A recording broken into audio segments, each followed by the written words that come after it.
Good morning, students. I'm going to make a video now regarding the Julius Caesar unit.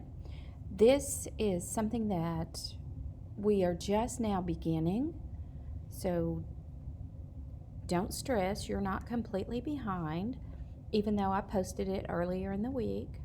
I just want to show you, if you go to the Julius Caesar unit, if you've not been able to be in class, or if you're one of the virtual students, if you go to the Julius Caesar unit and click on week 4, Get to Know Ancient Rome and Julius Caesar, the only slide set that I have posted for this week is the slide set regarding ancient Rome.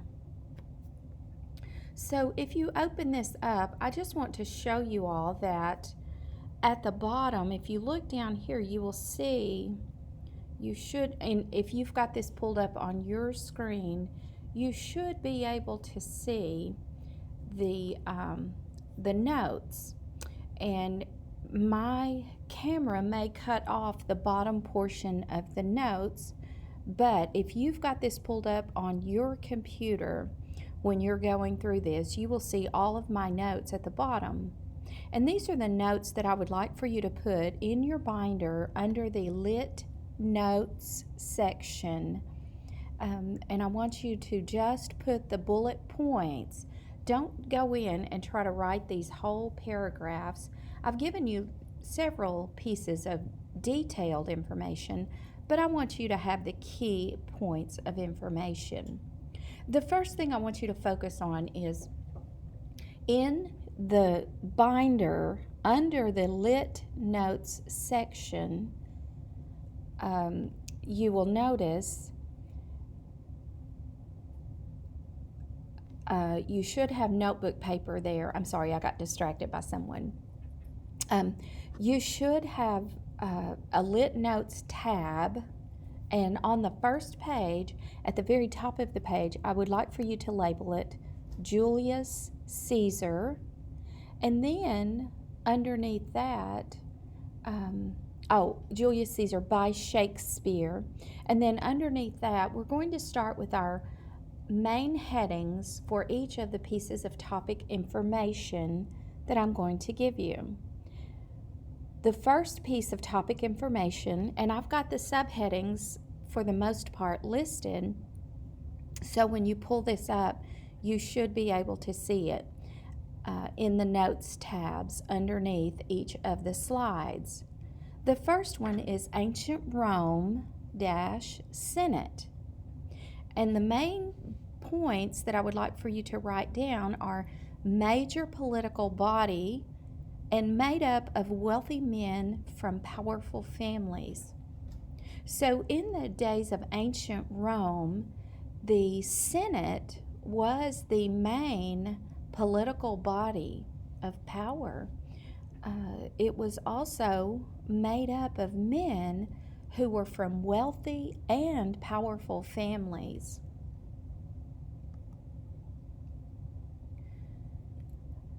The role of the Senate, and we're still talking about the Senate in ancient Rome, and you just continue adding these bullet points.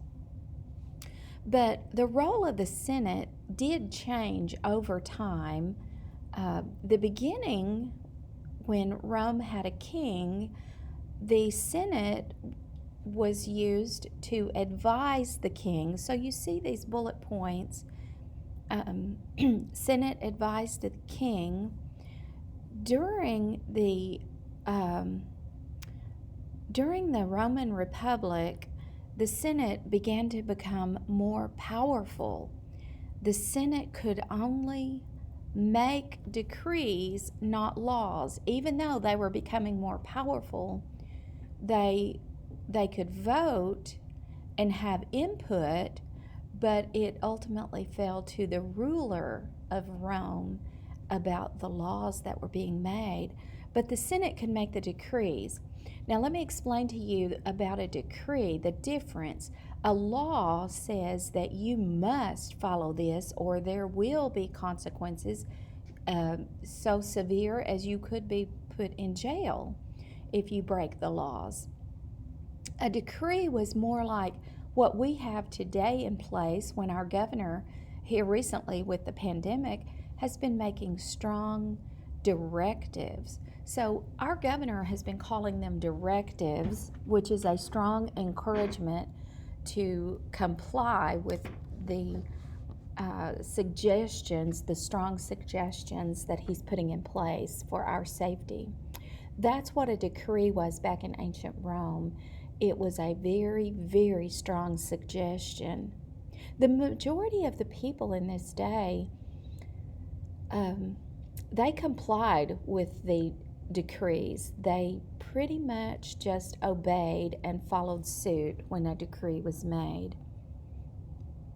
The Senate also controlled the spending of state money, and the Senate actually had less power in the Roman Empire because more power was given to the emperor. Now, the Senate did have the ultimate decision in how the money would be spent. The town square needs repair. It would be the Senate that would vote and decide, yes, it definitely needs repair, and we will spend this amount on it. Let's talk now about the qualities to become a senator. Senators were not elected, they were appointed. Now, in our society today in the United States, we have a Senate, and our senators are elected. But in ancient Rome, they were appointed by the ruler of Rome. The emperor would appoint. They were only appointed from the patrician class, which was the higher elite, socially elite class, very wealthy and from very, very powerful families. And this was known as the patrician class. Later, they were allowed to be appointed as a senator from the common class, also known as the plebeians. The plebeian class were basically like the business leaders, the working class people, business owners of the day. So they did have, wealth. They did not come from a family of wealth, maybe, but they were able to grow their business and become wealthy on their own independently. During the Emperor Augustus' reign, a senator, in order to be a senator, he must have over 1 million sesterces. And I did some research and looked this up and discovered that 1 sesterce equals $2. 1 sesterce equals $2. So if you multiply that's transferred to our modern day currency in the United States. So if you multiply our modern day currency of $2 by 1 sesterce, you know that and they have to have 1 million sesterces. In today's conversion, that would be about $2 million. So that verifies that they had to be very extremely wealthy to be appointed to the Senate. Originally, there were 300 senators, and then as the years progressed on, it grew to 600 senators, and under the rule of Julius Caesar, it grew to 900 senators. Caesar was working with 900 senators. That's a lot of senators. The requirements of the senator was that they must be of high moral character. They had to be on the level, law-abiding citizens, being very moral in their character. Of course, we've already discussed that they must be wealthy because, bullet number 3, they were expected to spend their own money helping the Roman state. That's why they had to come from wealthy families. Town square needs repair. So the senators would contribute their own personal money to pay for the repairs. They would contribute their own money to help finance wars if they went into war. So everything that the state required to be sustained, the senators would contribute from their own money. They were not allowed to be bankers. They did not want that temptation of having them being able to funnel money into their own personal business. So they were not allowed to be bankers. They were not to participate in foreign trade. It had to be kept all within their own country. They were not allowed to have committed a crime. And only senators, this is my favorite point, only senators wore purple striped togas and special shoes. Now, togas in our day, if we were going to replicate that very inexpensively, we might grab a sheet, throw it over us, and tie it up, and that was very similar to what a toga looked like. Purple dye was very, very expensive, so only the senators, basically, that socially high elite class of citizens, could afford to buy that dye, but it also set them up in that social class of status. So only the senators were allowed to wear the purple striped togas. They also got the privilege to wear special shoes.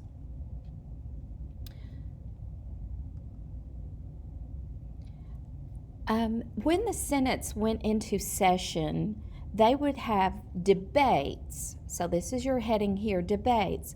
They would meet to debate current issues.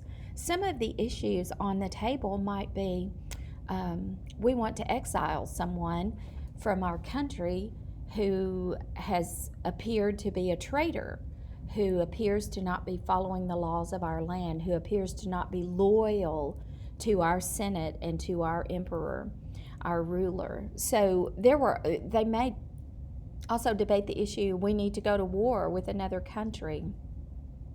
There were all kinds of issues that would be on the table in the Senate floor that they would be debating.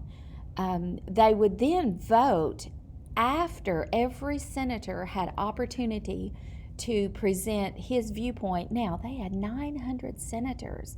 Think about that. They may start their session early in the morning at daylight, and they may not conclude, until late in the evening. In fact, all Senate meetings must close daily at dark. So when it started to get dark, they had to wrap it up. So every senator was allowed, not that every single time every senator did speak up, but they were not ever allowed to vote until every single senator who wanted to speak up had opportunity. And sometimes the senators were seeing that the vote may not be going their way, so they might perform a filibuster. Now, a filibuster, that is one of your vocabulary words. And a filibuster just simply means that in this case, one of the senators may stand up and begin presenting a very long speech to try to persuade others to his way of thinking. And if he sees, based on their reactions, that it's not quite working, he will extend and expand that very long speech, buying time until dark so that they can close the session, and then after dark, after they close the session, he can then go around to other people's homes, other senators, and try to talk with them in private and try to persuade them. And sometimes he would have leverage over them, and sometimes these senators would just get vindictive, and they would pull out everything they had to try to get a vote swayed in the way they want it to go. So they may, yes, even blackmail, use whatever leverage they have over the other senators to persuade them to their way of thinking and voting. Okay, you don't have to necessarily put these notes in your binder, but these are just some interesting tips and tidbits. The Roman senators were appointed for life. the only way that they could be removed from office is that if they died or if they were found to be corrupt, then they of certain crimes, then they could be removed. Senators were not allowed to leave Italy unless they received special permission from the Senate. So they had to stay right there in the main city of Rome. And if they wanted to go out of town, they had to go before the Senate and prove that they had valid reasons as to why they need to leave. And then the Senate would vote and decide if they could actually leave their city. Another point is that during the times of crisis, the senators could appoint a dictator to step up and lead Rome for this time period.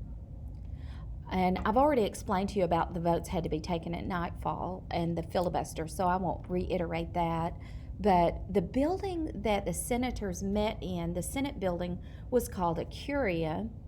And during the time of the Roman Empire, the emperor often presided over the Senate, and he sat in the middle between two consuls, and he would speak to those two consuls whenever he wanted, especially if he needed to get a little bit of advice from them while the Senate meeting is in session. Okay, students, this concludes the lecture video over the ancient Rome. So please, if you need to replay this, if you need to go back and pause it, listen to something else and pause it while you're jotting down your notes. I've shown you where your notes can be found that need to go in your binder.